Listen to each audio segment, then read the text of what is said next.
rounds. Currently, the Clark County Fire Department is estimating the injuries to be well over 400 and the deaths associated with this event to be over 50.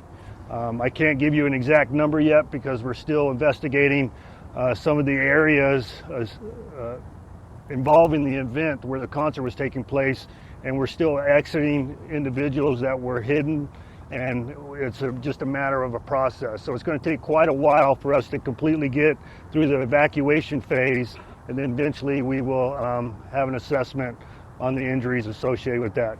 Now our suspect was identified as Stephen Craig Paddock, 64 years old, a white male from Mesquite, Nevada. We have no investigative information or background associated with this individual that is derogatory.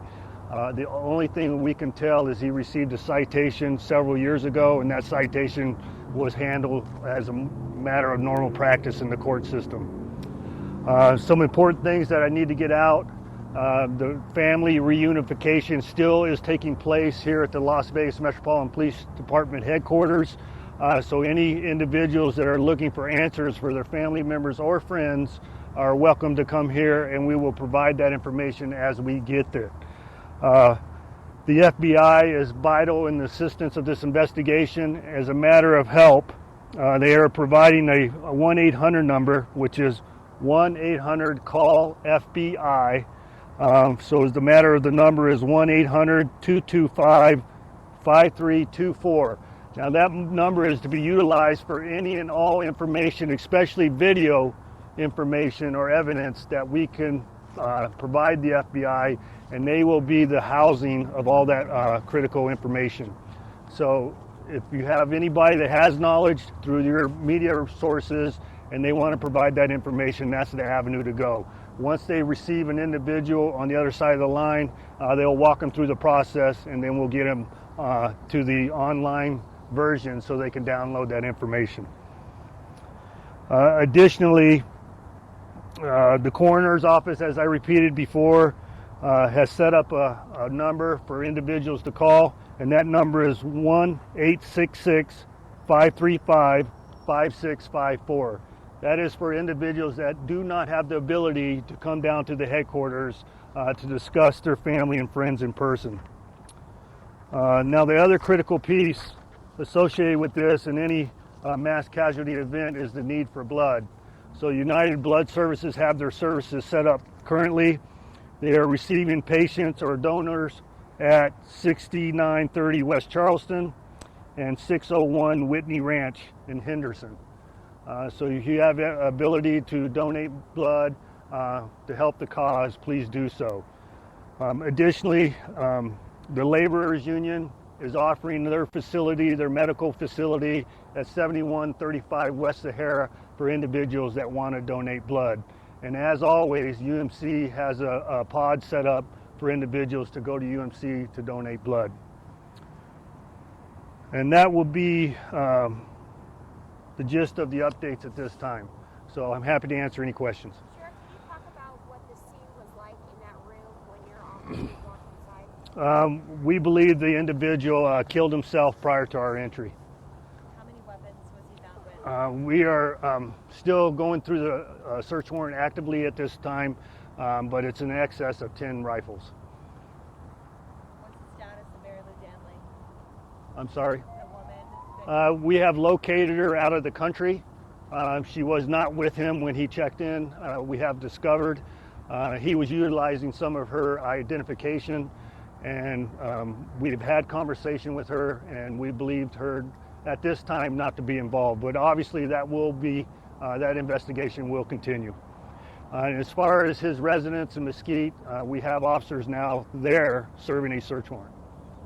Anything yielded by that search warrant at this point? No, we just made entry just a matter of minutes ago.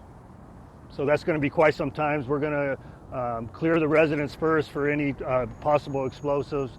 So that'll be slow and methodical, and it'll take us quite some time before we conduct the search phase. Mary Lou Danley, you said she was found out of the country. Did you guys find any weapons on her? No, ma'am. I don't know what has taken place as far as the interview with her.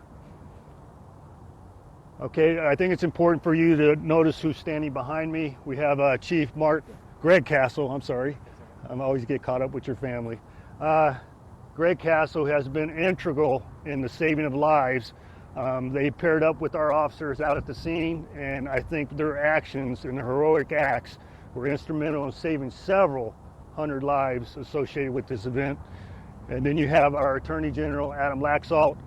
He's brought forth his office to help us in any future prosecution associated with the case. And you have the Special Agent in Charge, Aaron Rausch of the FBI.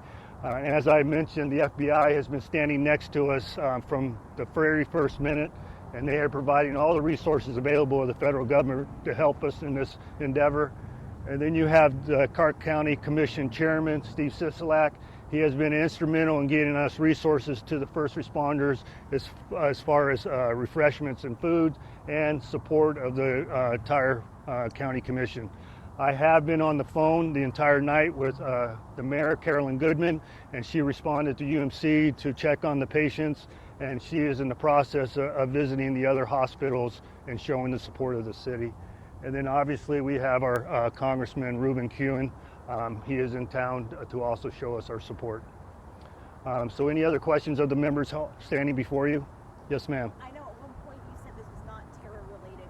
Some people do argue that this is a case of domestic terrorism. How do you differentiate this to people? Well, we have to establish what his motivation is first, and there's motivating factors associated with terrorism other than a distraught person just intending to cause mass casualty. Before we label with that, it'll be a matter of process. Have you found any information at this point that could yield insight into what that motive was? No, we have not. Documents or computers or anything? No, we have not. We have not located any items within the room or his house at this point. Before entering his room, was there any verbal commands or orders given? Yes, ma'am. It was a matter of normal practice. And whenever we use a dynamic entry. Sheriff, was there anything else in the hotel room that made you think, aside from the number of weapons, that made you think he had been there for a while, or? No, we have information he's been there since the 28th of September. So I have no idea as whether he prevented the housekeepers from entering the room or not. That's just a matter of continued investigation.